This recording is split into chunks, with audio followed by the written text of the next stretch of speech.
तो बालियां चली जाए इसका हमें कोई गम नहीं।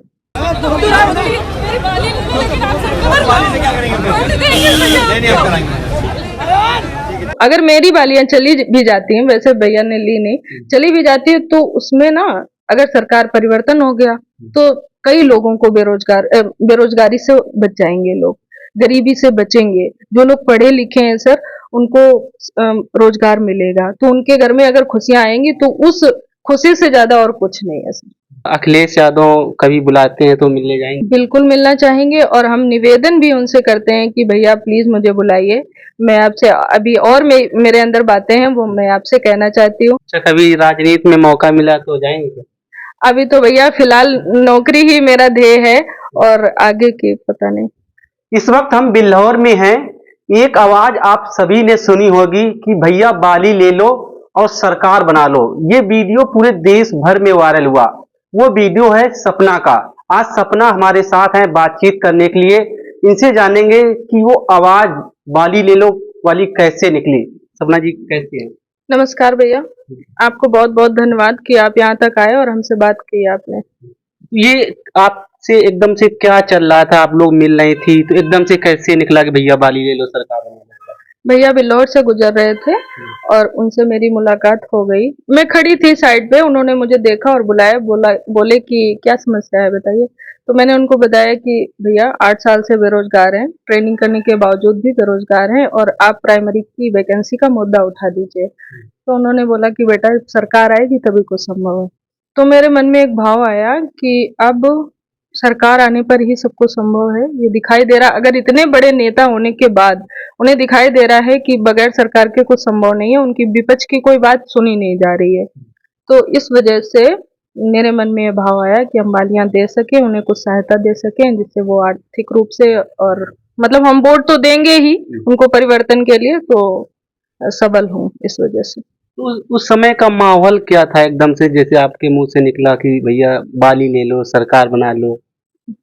माहौल तो सर, माहौल कुछ था ही नहीं, कोई राजनीतिक वो नहीं था, कुछ नहीं था। वो अचानक से मिले, उन्होंने हमसे ऐसे बोला कि सरकार आएगी तभी संभव होगा, तो हमें लग गया कि अब सरकार का परिवर्तन करना जरूरी है। तो अखिलेश यादव जी कैसे नेता आपको लगते हैं? जैसे कि राह चलते लोगों से मिलते हैं, गरीबों को मदद करते हैं, पीड़ितों की मदद करते हैं, कैसे नेता लगते हैं? देखिए भैया, अखिलेश यादव जी एक महान नेताओं में गिनती है उनकी, महान नेताओं में। ठीक है, अखिलेश यादव जी ने को उत्तर प्रदेश का विश्वकर्मा कहा जा सकता है, और उन्होंने उत्तर प्रदेश का पुनर्निर्माण किया है। आपने इंफ्रास्ट्रक्चर के मामले में देख लीजिए, आप लड़कियों की बात करते हैं, जहां सुरक्षा की बात की जा रही है, 1090, डायल 100, 1020, 102, 108, एम्बुलेंस की जो सेवा है, 24 घंटे सुविधाएं, ये सारी सुविधाएं, ये जो कुछ भी था, सब अखिलेश भैया ने चालू किया था। वही आज तक इम्प्लीमेंटेशन है उसी का। तो आपने कहाँ तक पढ़ाई करी? हमने बीटीसी किया हुआ है सर। जी। तो जैसे देश में बहुत से मुद्दे चल रहे हैं शिक्षा को लेकर, जो छात्र प्रोटेस्ट कर रहे हैं, उन पर लाठियां चलाई जा रही।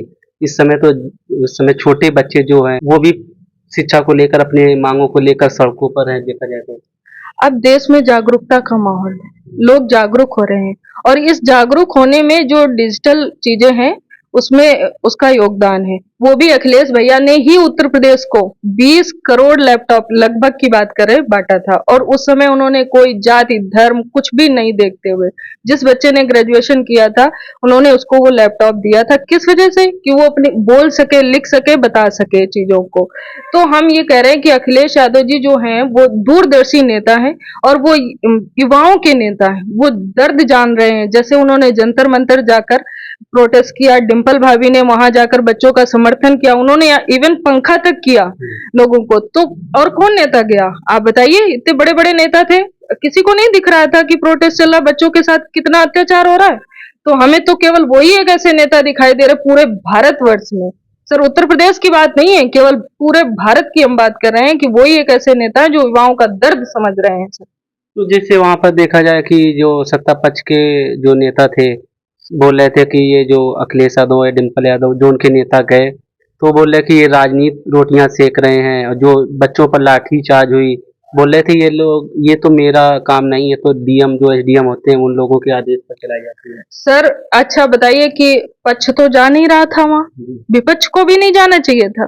कौन सुनेगा फिर इस देश में हम लोगों को?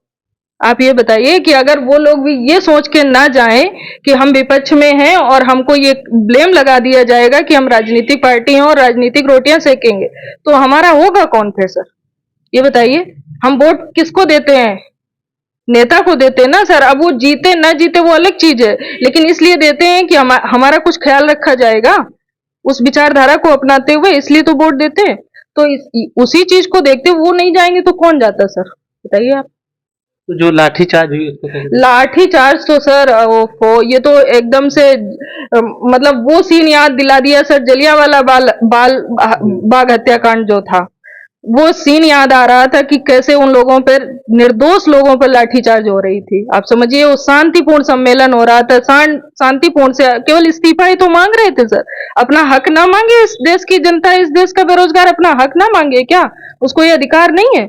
उसको भी तो संवैधानिक अधिकार प्राप्त है, वो अपनी बात कह सकती है। अगर सरकार तानाशाही हो रही है तो उसको दिखाना तो पड़ेगा, आईना तो दिखाना पड़ेगा। युवा वर्ग नहीं दिखाएगा तो कौन सा वर्ग दिखाएगा सर? पूरा नीट का पेपर लीक हो गया सर, कैसे पढ़ाते हैं? अगर एक किसान का बच्चा नीट की तैयारी करता है सर, तो 2 से 2.5 लाख रुपए एक साल का लगता है, कहां से आएगा?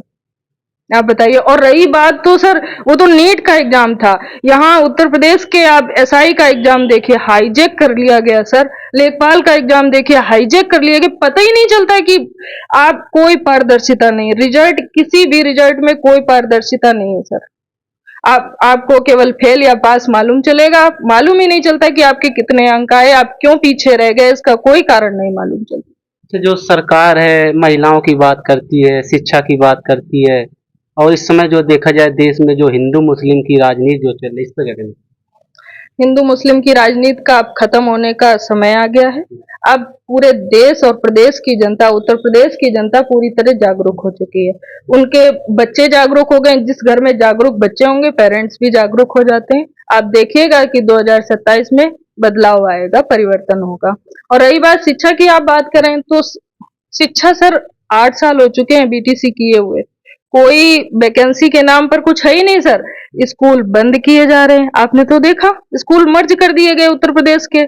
शिक्षा मंत्री जी आते हैं, वो कह देते हैं कि शिक्षक और अनुपात हमारा बराबर है। तो ऐसा है क्या सर? आप बताइए। जब कहाँ से अवसर आएंगे सर? हम लड़कियों को अवसर मिलेंगे कहाँ से?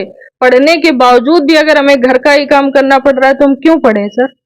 आप बताइए। अच्छा, जो अभी जो इस प्राइमरी या जूनियर जो स्कूल है, इनकी जो बहुत सी खबरें आ रही, जो खस्ता स्कूल है, सरकार लगातार कह रही कि हमने डिजिटल बनाया, इनको स्मार्ट बनाया है, तो जिस के तरीके से वीडियोस खबरें आ रही, सरकार ने मीडिया को बैन भी कर दिया है, इस पे क्या कहना? सर स्कूल पहली बात तो उन्होंने बंद कर दिए हैं। कितने बंद किए? लगभग पूरे देश की बात, हाँ उत्तर प्रदेश में है ये डाटा। और 96,000 स्कूल हैं जो कि भारतवर्ष में, लगभग की हम बात करें, एग्जैक्ट तो मुझे नहीं मालूम। लेकिन तो आप बताइए, जो सरकार स्कूल बंद कर रही है और लगातार खोल रही है मदिरालय, हाँ। तो सर उस सरकार से हम क्या आशा कर सकते हैं? तो अब तो हम सर अवसाद की जिंदगी में है, कहीं भी हमें प्रकाश दिखाई नहीं देता सर। रोज यूट्यूब जैसे हम खोलते हैं तो दिखाई देता है कि आज वैकेंसी आ रही, कल आ रही, परसों आ रही। ये लॉलीपॉप 8 साल से मिल रहा है सर। 8 बार फीस जमा कर चुके हैं कोचिंग में, कि ऐसा ना हम पीछे रह जाए, हम कोचिंग पढ़ ले जल्दी से। सब खत्म हो गया है सर। तो जैसे देश के प्रधानमंत्री ने अभी कहा था कुछ दिन पहले कि सोना चांदी महंगा है, खरीदे ना, तो आपने सोचा नहीं कि हम बाली दे देंगे? फिलहाल उन्होंने मना कर दिया, तो कहाँ से खरीदेंगे बेरोजगारी के जमाने में इस टाइम? सर हमको कोई शौक नहीं है। हम, आप देख ही रहे हैं कितने साधारण वेशभूषा में है, और बालियां चली जाएंगी तो, अगर मेरी बालियां चली भी जाती हैं, वैसे भैया ने ली नहीं, चली भी जाती है तो उसमें ना, अगर सरकार परिवर्तन हो गया तो कई लोगों को बेरोजगारी से बच जाएंगे, लोग गरीबी से बचेंगे। जो लोग पढ़े लिखे हैं सर, उनको रोजगार मिलेगा, तो उनके घर में अगर खुशियां आएंगी तो उस खुशी से ज्यादा और कुछ नहीं है सर। हाँ, तो बालियां चली जाए इसका हमें कोई गम नहीं। अच्छा, अखिलेश यादव कभी बुलाते हैं तो मिलने जाएंगे, मिलना चाहेंगे? बिल्कुल मिलना चाहेंगे और हम निवेदन भी उनसे करते हैं कि भैया प्लीज मुझे बुलाइए। मैं आपसे अभी और मेरे अंदर बातें हैं वो मैं आपसे कहना चाहती हूँ। डिम्पल भाभी से भी मेरा ये कहना है कि जैसे आप लड़ाई लड़ी आपने जंतर मंतर पर, आप पूरे देश से समर्थन पा रही हैं और मेरा भी आपको समर्थन है। आप ऐसे अच्छे काम करिए और पार्टी को मजबूती से चुनाव लड़ाइए और परिवर्तन करिए। अच्छा, कभी राजनीति में मौका मिला तो जाएंगे क्या? अभी तो भैया फिलहाल नौकरी ही मेरा ध्येय है और आगे की पता नहीं। तो लगता है कि जब अखिलेश जी आएंगे तभी सारी समस्याओं का हल होगा। देखिए अखिलेश, ये हमने आपको पहले भी बताया कि एक दूरदर्शी नेता है। मुलायम सिंह जी जो थे उनके पिताजी, उनके वो एक टीचर थे, टीचर थे और वो समाज को बहुत अच्छे से जानते थे कि कहाँ पर समाज कमजोर हो रहा है, कैसे कमजोर हो रहा है। उन्होंने, और इसके पहले जब अखिलेश जी की सरकार थी, बच्चे ढूंढ, हर वैकेंसी उन्होंने निकाली हुई थी। बच्चे मतलब आप ये कहिए घरों में बच्चे नहीं बचे थे कि किसको नौकरी दी जाए, ये हाल था। और आज नौकरी के अवसर ही खत्म हो गए, जनरेट ही नहीं हो रहा है कुछ भी नया हो ही नहीं रहा है। वो ही हिंदू मुस्लिम में हम कब तक लड़ाई लड़ते रहे सर? हम पैसा भी तो चाहिए, खाने के लिए भी तो चाहिए। यहाँ सर लड़ाई है वही कपड़ा रोटी और मकान की सर। और कहाँ तक इस चीज में हम फंसे रहे हैं कि हिंदू मुस्लिम की बात कर ले। वो भी लोगों को नहीं मिल पा रहा है रोटी कपड़ा हाँ मकान बस ढंग वही से। चीज है ना सर, तो जब बिल्कुल बेरोजगारी है तो कैसे मिलेगा? इस देश के युवाओं के लिए क्या अपील करना इस चाहिए? देश के युवाओं को मेरी, इस प्रदेश के, पहले तो इस प्रदेश के युवाओं को मेरी ये अपील है कि आप लोग अब इस चंगुल में ना फंसे और आप ये देखें कि हमारे लिए बेहतर काम कौन कर रहा है, विकास के काम कौन कर रहा है, शिक्षा पर काम कौन कर रहा है। और अगर आप पढ़ा लिखा नेता चुनेंगे तो आपकी बातों को समझा जाएगा, आपकी बातों को सुना जाएगा, ये हमको दिखाई देता है।